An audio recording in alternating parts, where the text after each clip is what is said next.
In this video, I'll show you how to make a set of stackable ceramic bowls.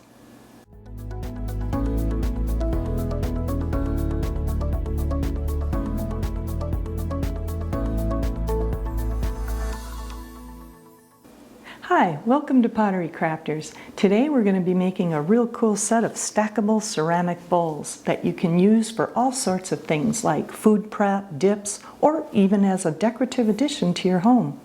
All the steps from start to finish will be included in this video, so no worries about getting lost along the way. The materials used in this video can be found in the show notes below. Let's get started. For this project, I'm using Amico 38 stoneware white clay. You want to cut off about 4 pounds of clay to start with.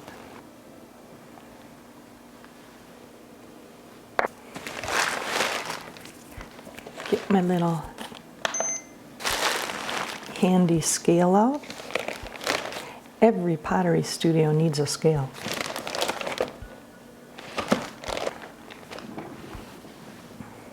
Take a little off the top.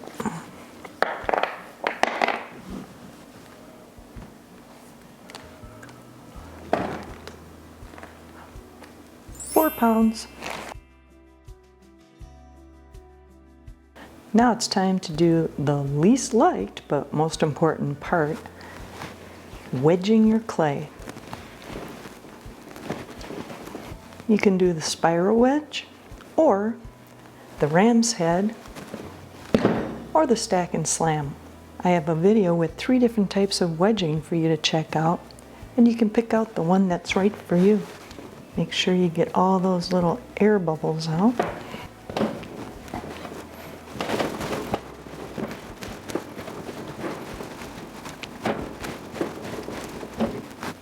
Now that the clay is nicely wedged, we want to weigh out 4 balls in 4-ounce increments, starting with 8 ounces. That looks good. Now 12 ounces.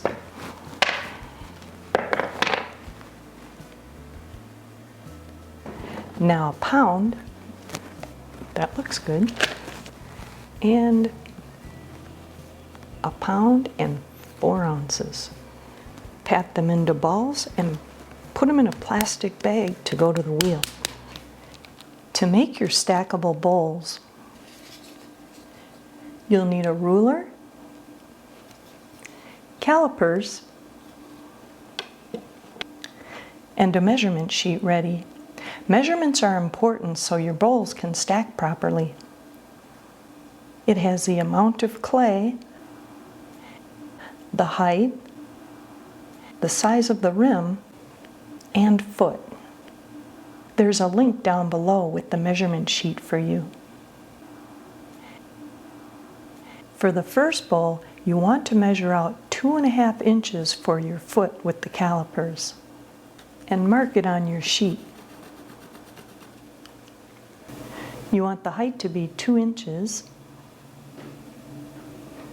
and the rim 4.5 inches across. For the second bowl, you'll want your foot to be 3 inches across.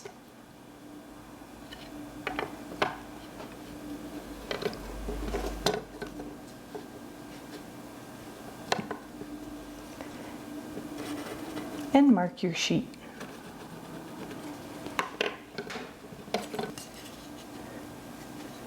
You want the height of the bowl to be 2.5 inches high and 5 inches across.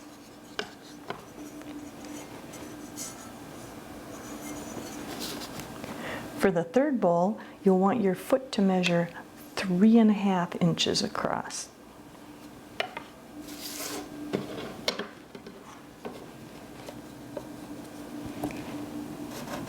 And mark it on your sheet.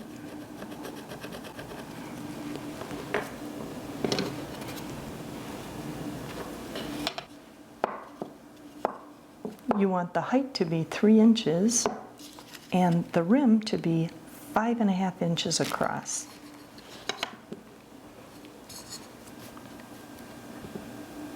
For the fourth bowl, you want the foot to measure 4 inches across. And place it on your sheet.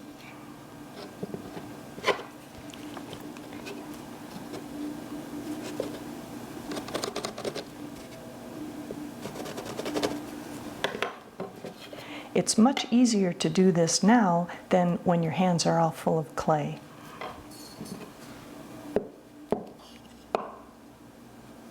You want the height of the 4th bowl to be 3.5 inches high and the rim to measure out 6 inches across.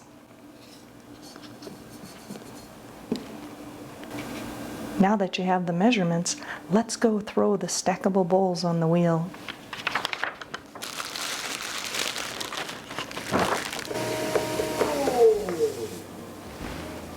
And throw it on the wheel. As close to the center as you can. And center.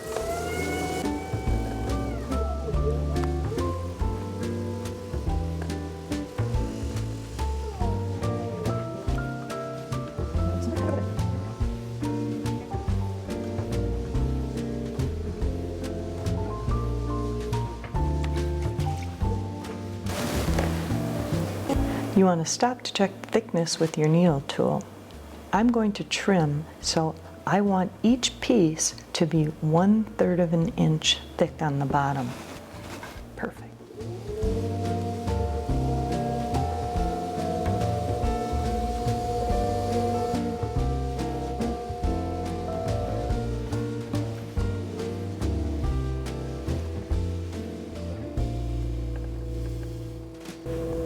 I want to bring my bowl up before I bring it out. Make sure to compress the bottom of your bowl. Very important.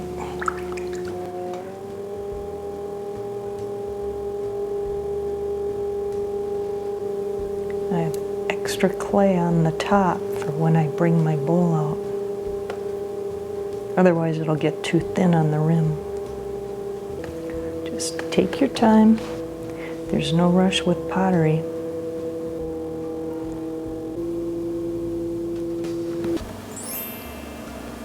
Four and a half inches and 2 inches high. Perfect. Compress the bottom. Smooth out the sides. And smooth the rim. Using your calipers, measure out your first small bowl with the lines you made earlier.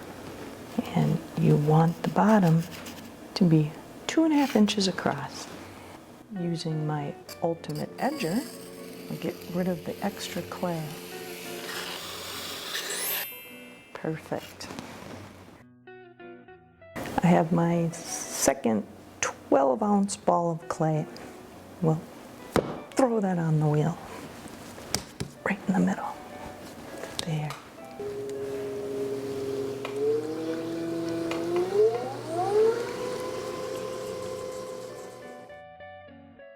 If you're having any problems centering, I left a video for you, 11 problems centering and ways to fix them. I left a link for you in the description below also.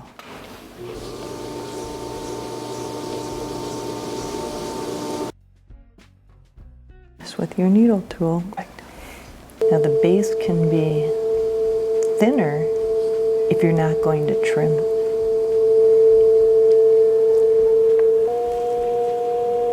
Bring up your walls. Remember to leave extra clay on your rim to apply even pressure as you're moving upward.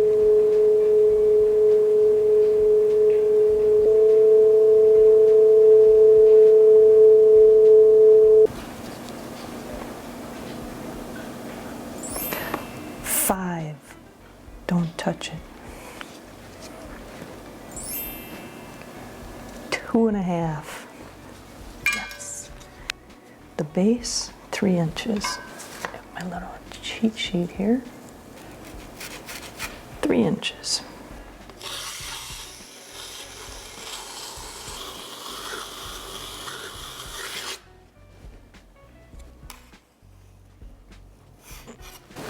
Yes, 3 inches. Whoops. Now we'll make the third bowl with a pound of clay. And the measurements will be 1/2 inch more each.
I'll start with the smallest one.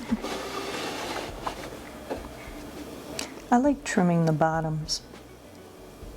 Do you trim the bottom of your pottery? You don't have to trim, but if you don't, you'll never get really good at it. I also have a video on trimming if you're not that good at it. Take some of that extra clay away that's on the bottom.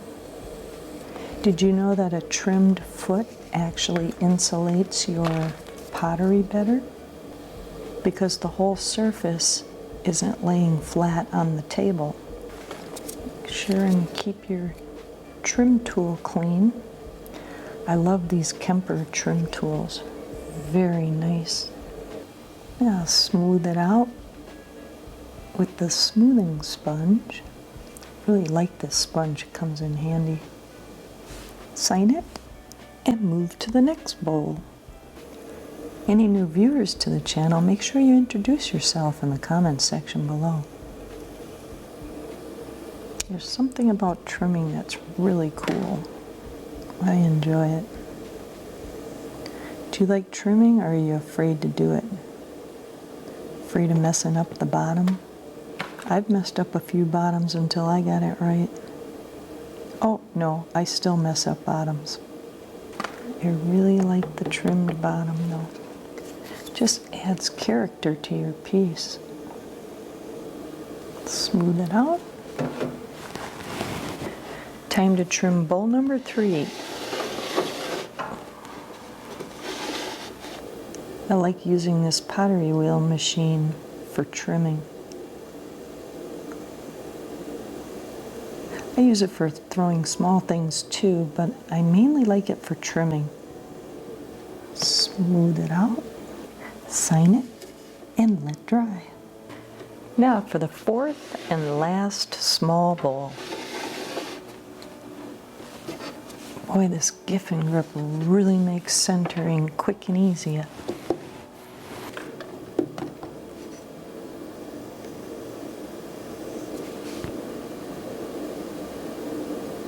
Smooth out the bottom and sign it. Now I'm going to let all 4 bowls dry. Now that the small stackable bowls are bone dry, place them in the kiln for a bisque fire. Before we start glazing, there are a few things that you need to do. I say this in all of my glazing videos because it's important and I can't assume that you've seen any of the other ones, so it's worth repeating for my first-time viewers. First, whenever handling bisqueware, always make sure your hands are clean and dry, or you can wear gloves. I prefer to wear gloves whenever possible. Always wipe your bisqueware down with a clean, damp sponge. This helps to ensure that the glaze bonds nicely to your piece. It's an important step you never want to skip. Then apply wax resist to the bottom of your bowls. One thin coat will do. And always use a separate brush. This prevents the glaze from seeping into the pores of your bisqueware. I have an article on tips for using wax resist on my Pottery Crafters website. I left a link for you in the description below. We'll let the wax resist dry before glazing. We'll start with the base color of Amico Potter's Choice Smoky Merlot. Then top the bowls off with a rim dip of Spectrum Pearl White. Always put your glaze through a strainer to catch any clumps or debris that may be lurking in your glaze, unless it says otherwise on the label, like crystal glazes. And always mix your glaze well. This blender works really well. We'll start with the small bowl and glaze the inside first. Whenever possible, it's better to pour the glaze on the inside. Then slowly turn as you're pouring the glaze out. I found that pouring the glaze on the inside is a great way to make sure you get a nice smooth surface on the inside. Now set it on a piece of plastic. I found that these lids work really great for letting the glaze drip down. Now grab your tongs and secure the tongs to the foot of your bowl.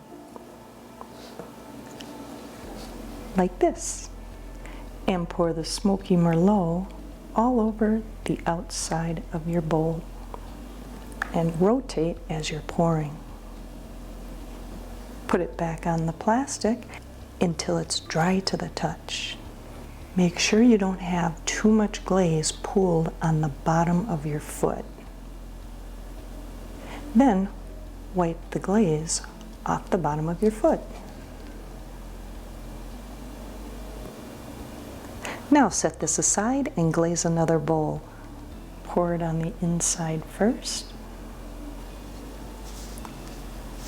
I have a video on 21 glaze tips for any beginners who may need a few more glazing tips. I left a link for you in the description below. Now grab it with your tongs.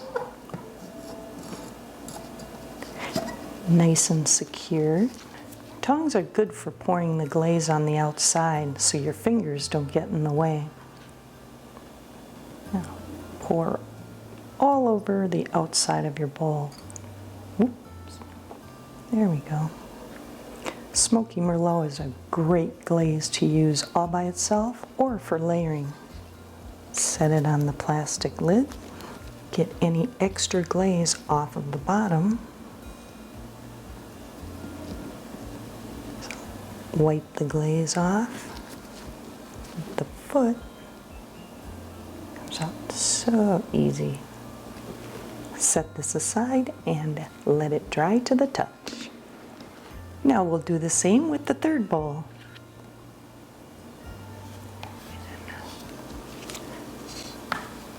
Turn and pour out. Now if you pour it too fast, like I just did, just add a little more glaze. There. Place it on the plastic lid. Grab securely with your tongs. Pour all over the outside. Nice and even.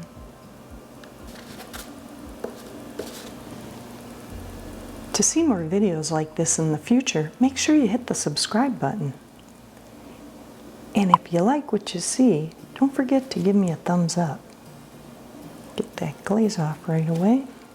Set it aside. Now for the fourth and final bowl. This is a quick and easy way to glaze the inside of your bowl. Set it on your lid. Now if you don't have tongs, you can also use your fingers. Now I'll do that for the final bowl.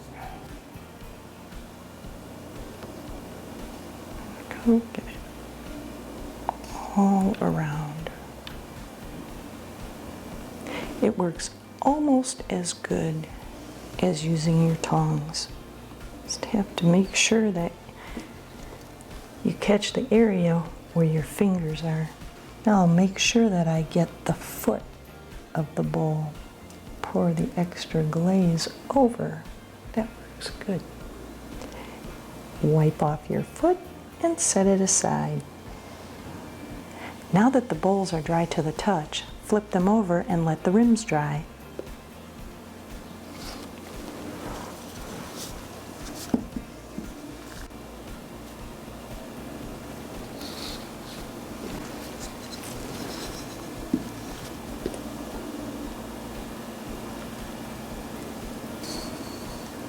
There, now let these dry.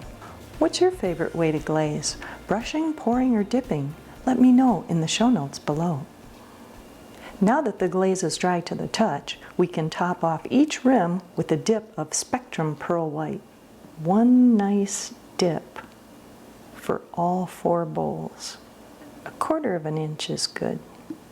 I'll hold it like this for a few minutes until the glaze stops dripping. Now for the second bowl, 1/4 of an inch down. This is a great floating glaze. If you want a floating glaze, look for the labels that say things like flowing, floating, or moving. I also have an informative video on 21 glaze questions from my viewers on this channel and Pottery Crafter's website. I left a link for you below in the show notes. Make sure it stops dripping before I flip it over. Now for the third bowl, 1/4 of an inch down. This Smoky Merlot and Pearl White is one of my favorite glaze combinations. Do you have any favorite glaze combinations? If so, let me know in the comments section below. Give it a few good shakes. Now for the last bowl. One nice good dip. Give it a few shakes as you're waiting patiently for the dripping to stop. Now that they're all dipped, let them dry completely, then into the kiln they go for a final fire at cone 6. The bowls turned out pretty good. I love this glaze combination. Today you found out the key to making stackable bowls. It's in the size of clay and the measurements along the way. Now that you know how easy it is to make stackable or nesting bowls, why not try making some too? Don't forget to give this video a thumbs up and check out my other informative videos. Let's stay dirty.